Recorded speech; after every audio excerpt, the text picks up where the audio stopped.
Et si, pour lutter contre la désinformation, la meilleure stratégie, c'était de devenir soi-même un expert en désinformation? C'est un peu l'idée surprenante qu'on a explorée dans notre article sur un jeu qui s'appelle Badvax. Mm.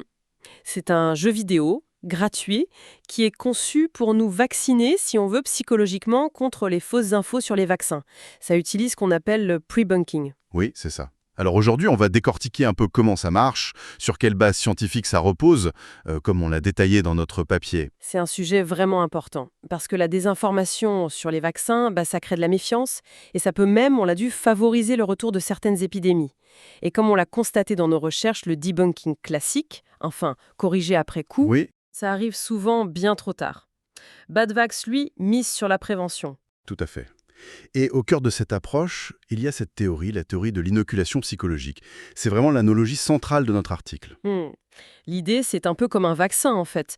On expose les gens à des formes atténuées, disons, de techniques de manipulation. Pour qu'ils développent des défenses. Voilà, des anticorps cognitifs, pour apprendre à repérer les stratégies et mieux s'en protéger. Et ce qui ressort vraiment de notre examen, c'est cette dimension d'apprentissage actif. C'est pas juste lire un article qui dit ça c'est faux. Non, c'est différent.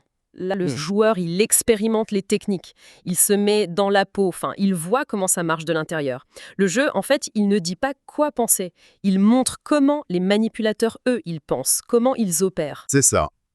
Alors le jeu lui-même, gratuit, rapide, ça prend un quart d'heure à peu près, et ça tourne sur un navigateur web. Et une chose qu'on a trouvée assez originale pour un serious game, c'est qu'on peut choisir son rôle. Ah oui? Soit on joue le méchant, le manipulateur, soit on joue le héros, celui qui débusque les fausses infos. D'accord. Mais dans les deux cas, l'objectif, c'est d'apprendre les tactiques. Il y a une mécanique intéressante de gestion de la crédibilité. Mhm. Même en méchant, il faut faire attention à rester crédible, sinon on est grillé. C'est malin. Et pour illustrer ces tactiques, le jeu utilise 4 personnages, des archétypes de désinformateurs qu'on a identifiés dans notre article. Un peu les boss de l'intox, quoi. Oui, je vois. Il y a Anne McDotal, avec ses anecdotes chocs mais pas vérifiées, Dr Forge, le faux expert, Ali Natural, qui joue sur le sophisme naturaliste. Le fameux « c'est naturel, donc c'est bon ». Exactement. Et Mystic Mac, le complotiste de service, bon, c'est des caricatures, mais ça permet de reconnaître des techniques réelles de façon assez ludique. Et c'est ludique, mais ça repose sur du solide. Derrière Badvax, il y a une équipe de chercheurs de Cambridge, de Stanford. Oui, c'est pas fait au hasard. Non, pas du tout. Et son efficacité, elle a été testée dans plusieurs études. Les résultats principaux, d'ailleurs, sont publiés dans Nature, là tout récemment, le 18 août 2025. Et les données qu'on rapporte dans notre analyse, elles montrent que jouer, ça améliore la capacité à distinguer le vrai du faux. Concrètement, Oui, ça renforce aussi la confiance en son propre jugement et ça diminue l'envie de partager des fake news. Et point important, ça ne rend pas plus cynique envers les sources fiables. c'est intéressant ça. Oui, on a juste noté une petite différence d'efficacité très légère entre ceux qui jouent le héros et ceux qui jouent le méchant. Le rôle du héros semble un tout petit peu plus efficace pour l'apprentissage. D'accord. Mais globalement, ça fonctionne. Globalement, ça fonctionne. Bien sûr, comme on le souligne aussi dans les limites de notre travail, c'est pas non plus la solution miracle. L'effet mesuré est modeste. Oui, il faut être réaliste. Et il diminue avec le temps. Il faudrait sûrement des piqûres de rappel, quoi. Comme pour un vrai vaccin. C'est ça, des doses de rappel cognitives. Mais l'impact potentiel, si on imagine ça à grande échelle, Oui, les simulations suggèrent que si beaucoup de gens jouaient, ça pourrait vraiment freiner la propagation des intox.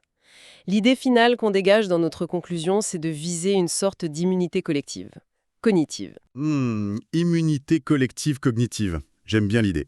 Donc, pour résumer, le point clé de Badvax et de notre analyse, c'est ce changement de focus. Exactement. On passe du contenu « est-ce que cette info est vraie ou fausse ?» à la méthode « est-ce que cette façon de présenter l'info est manipulatoire ou pas ?»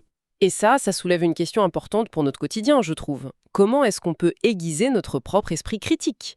Reconnaître les techniques de manipulation, ça devient peut-être aussi crucial que de vérifier les faits eux-mêmes. Tout à fait. Et pour finir, la perspective qu'on ouvre un peu dans notre papier est si on commençait à voir notre navigation dans l'information un peu comme un jeu. Un jeu où on apprendrait activement à déjouer les stratégies. Un peu comme nous, joueurs, on analyse les mécaniques d'un jeu vidéo pour s'améliorer, pour gagner. Est-ce que ça ne serait pas ça, la prochaine compétence essentielle? Voilà, on laisse ça en suspens.